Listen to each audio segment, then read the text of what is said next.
Cola காசா என்கிற குளிர்பானம் இருக்கிறது. இந்த சகோதரர் ஆர்ப்பாட்டத்திலே அதை வைத்துக்கொண்டு அதற்குரிய விளம்பரத்தையும் செய்து கொண்டிருக்கிறார். இது அதற்குரிய விளம்பரம். அந்த விளம்பரத்தையும் செய்கிற காட்சி தான் இங்கே பதிவாகி இருக்கிறது. படுகொலைக்கு எதிரான அல்லது இனப்படுகொலை இல்லாத கோலா என்கிற ஒரு மகுடத்தோடு ஐக்கிய ராச்சியத்தில் ஒரு பரபரப்பான குளிர்பானம் விற்பனைக்கு வந்திருக்கிறது என்கிற ஒரு செய்தியை இன்றைக்கு ஜசீரா உள்ளிட்ட பல ஊடகங்கள் வெளியிட்டிருக்கின்றன. அதாவது இது ஒரு முக்கியமான பானம். ஏற்கனவே இருக்கிற கொக்கா கோலாவுக்கு மாற்றாக இஸ்ரேலுடைய ப்ராடக்ட்டுகளுக்கு மாற்றாக பல ப்ராடக்ட்டுகள் ஒவ்வொரு ஊர்களையும் கொண்டு வரப்படுகிறது. டர்க்கி ஏற்கனவே கொண்டு வந்துட்டாங்க, ஈஜிப்டில் ஏற்கனவே இருக்கிறது. இப்படி இருக்கிற நேரத்தில் தான் யூகேல இப்படியான ஒரு குளிர்பானம் விற்பனைக்கு வந்திருக்கிற செய்திகள் வெளியாகி இருக்கிறது. கோலா காசா என்கிற பேர்ல தான் இது வெளியாகி இருக்கிறது. அதை நீங்க பாத்தீங்கன்னா இந்த செட்டப், இந்த டின்னுடைய செட்டப்பை பாத்தீங்கன்னா பாலஸ்தீன பிளாக் இருக்குது. இதுல அந்த பிளாகை தான் மொத்தமாக கொண்டு வந்திருக்கிறாங்க. இங்க பாருங்க, சிகப்பு வெள்ளை அந்த கலர்ல பாலஸ்டைன் பிளாக் இருக்குது. இந்த இடத்தை பாத்தீங்கன்னா அவங்களுடைய கூஃபியா இருக்குதா இல்லையா, அவங்க அந்த கழுத்துகளில் போட்டிருப்பாங்க இல்லையா, அந்த கூஃபியாவுடைய செட்டப்பில் தான் இந்த வர்ணனை செய்யப்பட்டிருக்கிறது. ஒரு முக்கியமான தொழிலதிபர் இந்த கம்பெனியை செய்து வருகிறார் என்கிற செய்தி வெளியாக இருக்கு. இங்கே நீங்கள் பாருங்க, ஆர்ப்பாட்டம் நடக்கிறது பாலஸ்தீனத்திற்கு ஆதரவாக, இஸ்ரேலுக்கு எதிராக. அதிலே மக்களுக்கு வழங்கப்படக்கூடிய ஒன்றாக இந்த கோலா காசா என்கிற குளிர்பானம் இருக்கிறது. இந்த சகோதரர் ஆர்ப்பாட்டத்திலே அதை வைத்துக்கொண்டு அதற்குரிய விளம்பரத்தையும் செய்து கொண்டிருக்கிறார். இது அதற்குரிய விளம்பரம்.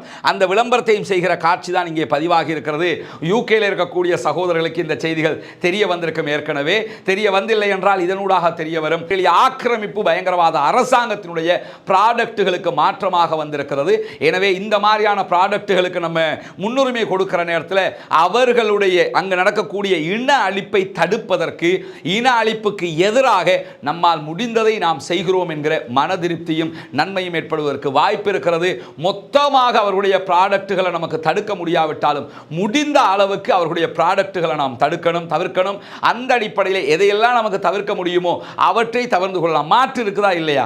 இந்த அவர்களுடைய குளிர்பானத்திற்கு இப்போ இலங்கையெல்லாம் எடுத்துக்கிட்டோம்னா இலங்கையே வெளியிடக்கூடிய எலிஃபண்ட் ஹவுஸ் இருக்கிறது உதாரணமாக, அதை பயன்படுத்த முடியும் எல்லா இடத்துலையும். நம்மளால் முடிஞ்சது தானே. அவங்களுடைய கம்பெனியை தான் நம்ம பயன்படுத்தணுங்கிற அவசியம் கிடையாது. அதற்கு மாற்றாக இந்த மாதிரியான ப்ராடக்ட்டுகளை, இலங்கையினுடைய ப்ராடக்ட்டுகளை நம்ம பயன்படுத்தும் போது கண்டிப்பாக அது நம்ம நாட்டுக்கும் ஒரு வருமானமாக இருக்கும். அதே நேரத்தில் அவர்களுடைய ப்ராடக்ட்டை நம்ம புறக்கணித்தோம் என்கிற திருப்தியும் இருக்கும். நம்மால் எதை புறக்கணிக்க முடியுமோ அதை புறக்கணிப்பது ஈமானுடைய கடைசி அளவாக இருக்கும். எனவே அதை நாம் செய்வதற்கு முன்வர வேண்டும். ஒரு பாவத்தை தடுக்கும் போது நபிகள் நாயகம் ஸல்லல்லாஹு அலைஹி வஸல்லம் அவர்கள் கையால் தடுக்க சொல்கிறார்கள். முடியவில்லை என்றால் நாவால் தடுக்க சொல்கிறார்கள். அதுவும் முடியவில்லை என்றால் மனதால் வெறுத்து ஒதுங்க சொல்கிறார்கள். இந்த விவகாரத்தை பொறுத்தவரையில் கையாலேயே நமக்கு தடுக்க முடியும். நம்ம வாங்காமல் விட்டுட்டோம்னா போதுமானது. அதுக்கு எதிராக வாயால் பிரச்சாரம் பண்ண முடியும், அதை நம்ம செய்ய முடியும். எல்லா விவகாரத்தையும் இதில் நம்ம செய்ய முடியும். எனவே ரசூலுல்லாஹி ஸல்லல்லாஹு அலைஹி வஸல்லம் அவர்கள் காட்டிய வழிமுறை பிரகாரமே இந்த மாதிரியான மாற்று ப்ராடக்ட்டுகளை நம்ம எடுக்கிற போது இதற்கான ஒரு வழியாக அது மாறும் என்பதையும் நாம் இங்கே கவனிக்க வேண்டும்.